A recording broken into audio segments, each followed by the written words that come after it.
प्रिय दर्शकों नमस्कार, आपका हार्दिक स्वागत। नक्षत्रों की श्रृंखला को आगे बढ़ाते हुए आज हम मुख के आधार पर नक्षत्रों के वर्गीकरण के बारे में बात करेंगे। आपको मालूम है कि तारों के समूह से नक्षत्र की आकृति बनती है और उस आकृति का मुंह यदि नीचे की ओर होगा तो वह नक्षत्र अधोमुखी नक्षत्र कहलाएगा। टोटल 27 नक्षत्र होते हैं, उनमें से 9 नक्षत्र अधोमुखी, 9 ऊर्ध्वमुखी और 9 तिर्यकमुखी नक्षत्र होते हैं।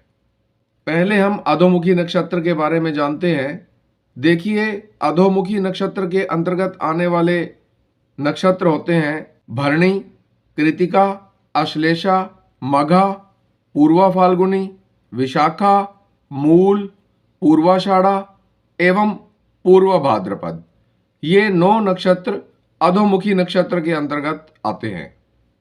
अधोमुखी नक्षत्रों के पास डाउनवर्ड एनर्जी होती है, इसलिए इन नक्षत्रों में जमीन से नीचे वाले कार्य किए जाते हैं, जैसे कुआं खोदना, बेसमेंट कंस्ट्रक्शन, ड्रिलिंग, सुरंग खोदना, अंडरग्राउंड रोड्स, यानी कि जमीन से नीचे वाले सभी कार्य अधोमुखी नक्षत्रों में शुरू करने चाहिए।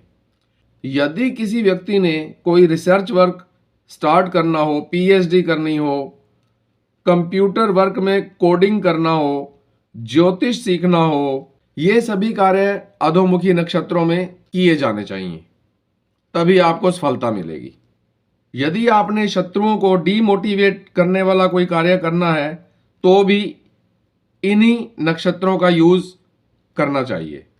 यदि आपके होरोस्कोप में कोई मैलेफिक प्लैनेट अधोमुखी नक्षत्र में है तो उससे संबंधित रिजल्ट्स में डे बाय डे कमी देखने को मिलेगी। कुल मिलाकर वे सभी कार्य जिनमें डाउनवर्ड एनर्जीज की जरूरत होती है, वे सब इन्हीं अधोमुखी नक्षत्रों में किए जाते हैं। नेक्स्ट हम बात करते हैं ऊर्ध्वमुखी नक्षत्रों की।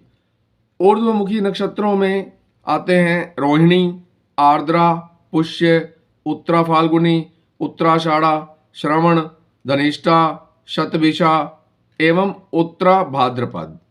इन नक्षत्रों का मुख ऊपर की ओर होता है और इनके पास ऊपर देखने की क्षमता होती है और इसलिए इनमें सीढ़ी दर सीढ़ी ऊपर चढ़ने की एनर्जी होती है। इसलिए सभी उन्नति, प्रगति और जमीन से ऊपर वाले सभी कार्य इन्हीं नक्षत्रों में ही किए जाते हैं, जैसे बहुमंजिला इमारतें बनाना, मंदिर निर्माण, नौकरी ज्वाइन करना, कोई पद ग्रहण करना, शपथ लेना, पेड़ लगाना, बगीचा बनाना, खेतों में बीज डालना, सब्जियां उगाना या अन्य कोई भी ऐसा कार्य करना जिसमें ग्रोथ की जरूरत हो, वे सब इन्हीं नक्षत्रों में किए जाने चाहिए। जिन जातकों का जन्म इन ऊर्ध्वमुखी नक्षत्रों में होता है, वे हमेशा अपनी उन्नति और सफलता पाने के लिए कोशिश करते रहते हैं और उन्हें कामयाबी भी मिलती है। आपने यदि कोई पैसा इन्वेस्ट करना हो तो भी इन्हीं नक्षत्रों में करें, आपको ग्रोथ अवश्य मिलेगी। आगे हम तिर्यकमुखी नक्षत्रों की बात करते हैं। इनके अंतर्गत आने वाले नक्षत्र होते हैं अश्विनी, मृगशिरा, पुनर्वसु, हस्त, चित्रा, स्वाति, अनुराधा, ज्येष्ठा एवं रेवती।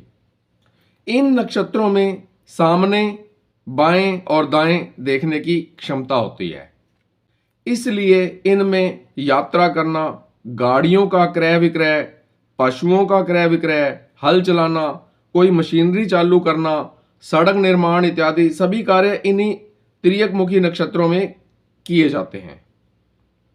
यदि ये सब कार्य हम इन्हीं नक्षत्रों में करेंगे तो इनमें हमें पूर्ण रूप से सफलता देखने को मिलेगी। मुझे उम्मीद है कि मुख के आधार पर नक्षत्रों के वर्गीकरण के बारे में जो आज हमने चर्चा की है वह आपको समझ में आ गया होगा। नमस्कार।